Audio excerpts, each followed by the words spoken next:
रत्नागिरी जिल्ह्यातील वरवडे ते कळझुंडी या अंतर्गत रस्त्याची अवस्था अत्यंत दयनीय झाली आहे। खड्डे, अरुंद मार्ग आणि ठिकठिकाणी खचलेल्या रस्त्यांमुळे नागरिकांना मोठ्या अडचणींचा सामना करावा लागतोय। कळझुंडी धरणालगत जाणारा नवीन रस्ता देखील खचलाय। संरक्षण भिंत नसल्याने तिथं गंभीर अपघाताचा धोकाही निर्माण झालाय। रस्त्याच्या दुरवस्थेमुळे या भागात एसटी सेवाही बंद आहे, त्यामुळे ग्रामस्थांची आणखी मोठी गैरसोय होते। निकृष्ट दर्जाच्या कामाची चौकशी करून संबंधित ठेकेदारावर कारवाई करावी, अन्यथा जलसमाधी आंदोलन छेडू असा इशारा ग्रामस्थांनी दिलाय।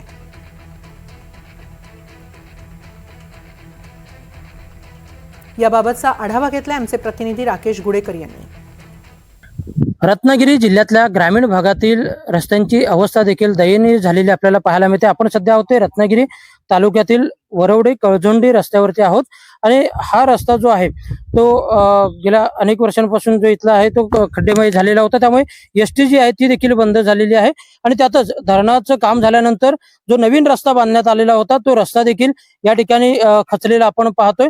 एका बाजूला धरण आहे तर दुसऱ्या बाजूला हा रस्ता आहे। कोणतीही संरक्षक भिंत या ठिकाणी बांधण्यात आलेली नाहीये। आपल्यासोबत इथले नागरिक देखील आहेत। काय नेमकं सांगाल, कारण रस्ता हा खचलेला आहे आणि नवीनच रस्ता आहे।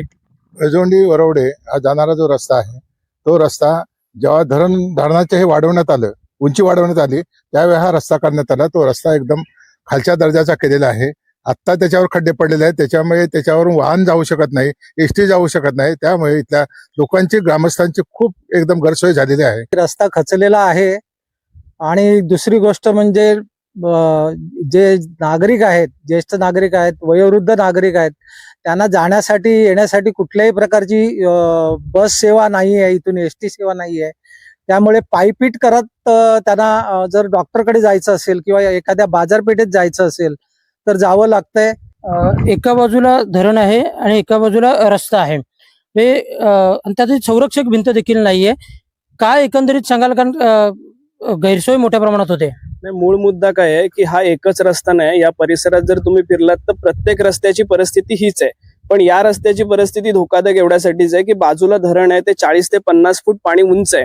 आज संपूर्ण राज्यात मुसळधार पाऊस आहे आणि अनेक धोकादायक घटना घडत आहेत। आणि मग घटना घडल्यावर प्रशासन त्या ठिकाणी येणार, पंचनामे करणार आणि मग लोकांच्या जीवाची किंमत 5 आणि 10 लाख रुपये तुम्ही ठरवणार असाल तर मला असं वाटतं की ही गंभीर बाब आहे। काम सुरू करावं, अन्यथा आम्हाला आंदोलनाशिवाय पर्याय नाही असा इशारा इथल्या ग्रामस्थांनी दिलेला आहे।